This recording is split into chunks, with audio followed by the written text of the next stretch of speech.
Hello everyone, welcome back to my kitchen. It's weekend and we're going to make something really special today. We're making chicken keema with peas and I'm just going to serve it with buns. You can serve it with bread and it just tastes so good. Back to my kitchen now. So to make, we're making Qeema Matar Masala today. So this is chicken keema. This is about 1 kilo in quantity. This is a handmade keema as it's not the machine made which is available on most of the supermarkets. I've got this specially from an Indian store. The reason being because this is more coarse in nature and gives a better results when we cook into a curry. I've also added 2 or 3 pieces of chicken with bones. This is just to give some extra flavor to it, and we're just gonna take the bones out in the end. If you don't have any chicken with bones, so you can use a chicken stock pot as well instead. So in this keema, I'm going to put half a cup of yogurt. Next goes 1 tablespoon of ginger garlic paste. So in this one there is some kasuri methi leaves. This is fresh mint leaves. I've got a star anise seed. I've got a nutmeg here, few green cardamoms, black peppercorns and few cloves. All goes in this. But dry spices, we're just going to put about 1.5 teaspoon of salt,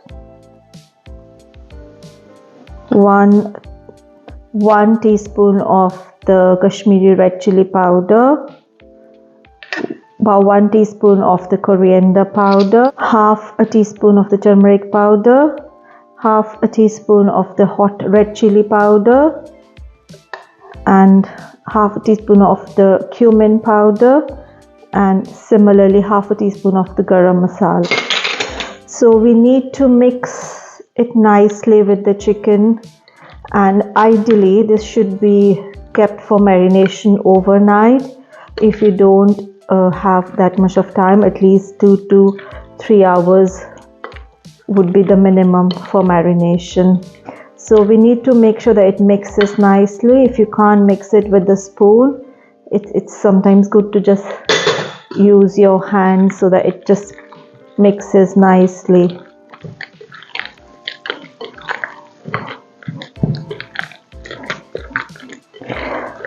So once this has been mixed nicely, we're going to cover it with a cling film and put it in a refrigerator for an overnight marination. And as I said, if you can't leave it overnight, at least 2 to 3 hours should be minimum.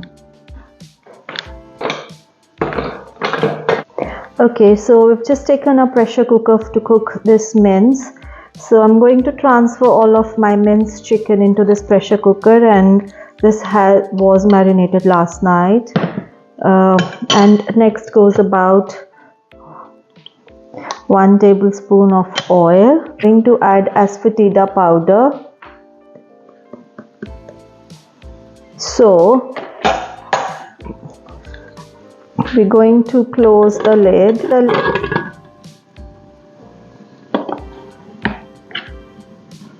I've not put any water in it because the chicken will have its own water, and we have put enough yogurt as well. So I'm just going to cook this chicken for about 2 whistles, and then we will prepare for the masala.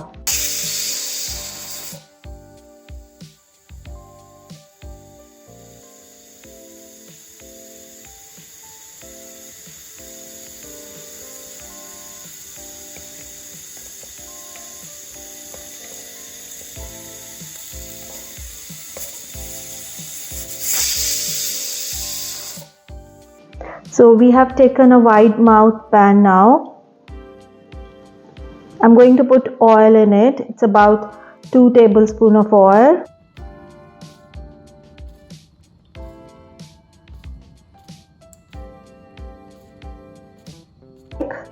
I'll just wait the oil to get a bit hot. And then I'm going to put cumin seeds, about 1 teaspoon.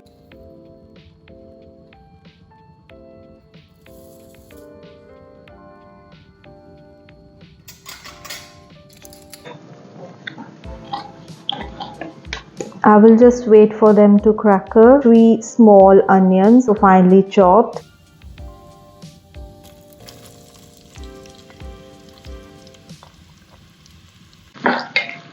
We have to cook the onions till they are nicely caramelized. We want a brown color on them.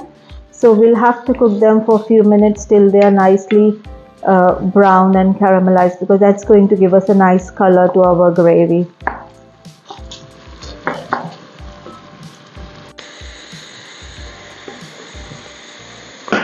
So my onions have nicely browned now. I'm quite happy with the color. So at this stage I'm going to add 1 more tablespoon of ginger garlic paste.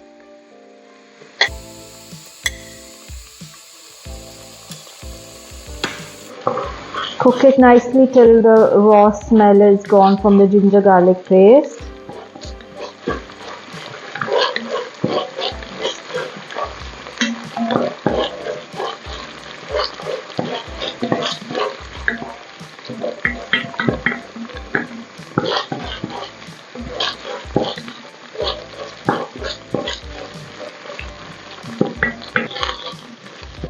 At this stage I'm just going to put my tomatoes. So this is about 4 small tomatoes. I just chopped them and then going to put it in this onions now. We really need to cook them nicely so that they become a nice paste like consistency, and you can see if the tomatoes are all mixed up with onions, and it becomes a nice base for the gravy. So that's, I think, essence for all the Indian cooking, that you need to make a nice onion and tomato gravy. Half a teaspoon of salt here, half a teaspoon of turmeric powder, half a teaspoon of red chili powder, half a teaspoon of garam masala, and half a teaspoon of the cumin masala. And I'm going to put 1 teaspoon of the Kashmiri red chili. You can also add green chilies if you want it to be really hot, but I'm not using them at this stage. But if you want, you could put them alongside the onions and tomatoes. So I have to let it cook for some time and just keep stirring it in between. You can just put it on a medium heat and wait for it to be nicely cooked until you see the the oil coming on the edges. So our cooker has cooled down now. So I'm just going to open the lid and just use any potato masher to just mash it nicely so that we mix all the juices together. You can see we didn't put any water at all, and you can see how much water has come out of chicken and yogurt. So this is why I asked you not to put any water at that stage, because if you put excess water then it will be really watery, which we don't want. So you can see, because this is a handmade keema, it has got a nice texture to it. But while if you use the one which is machine made, then it's very fine. It doesn't give you this texture and this effect in the gravy.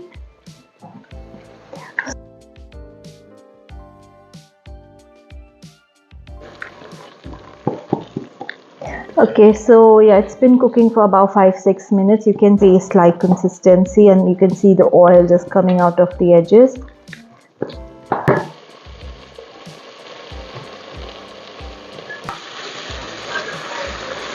So yeah, it looks good at this stage. I'm going to put half cup of peas, and this is about 50 grams of butter into this.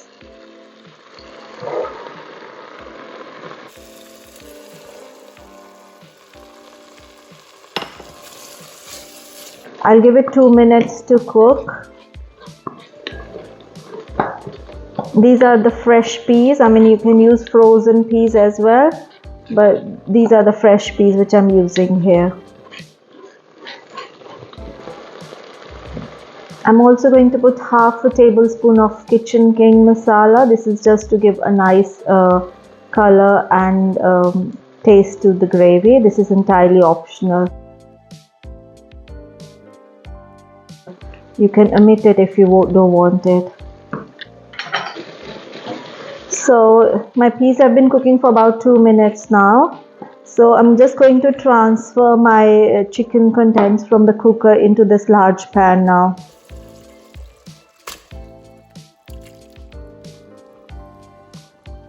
Mix it nicely with your gravy mixture.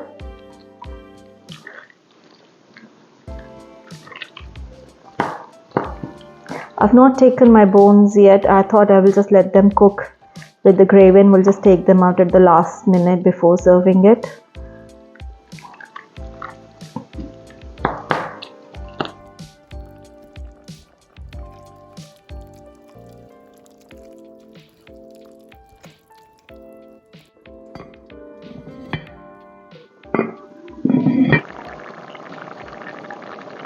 So this it's been cooking for about 10 minutes on a medium flame, and you can see that the oil is just coming on the top, and I think this is an indication that it is nearly completion now. And you can see the color has become so nice. It's just looking very nice. So at this stage I'm just going to put some mixed herbs. They just really give nice taste to this chicken mince. So some freshly ground black pepper.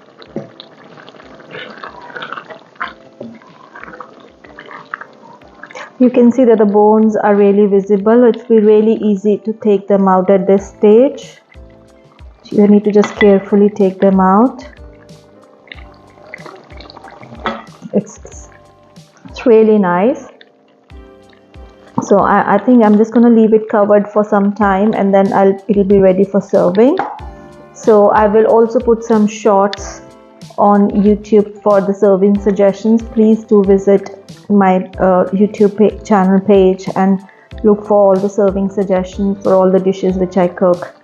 So I'm just going to cover it and turn off the heat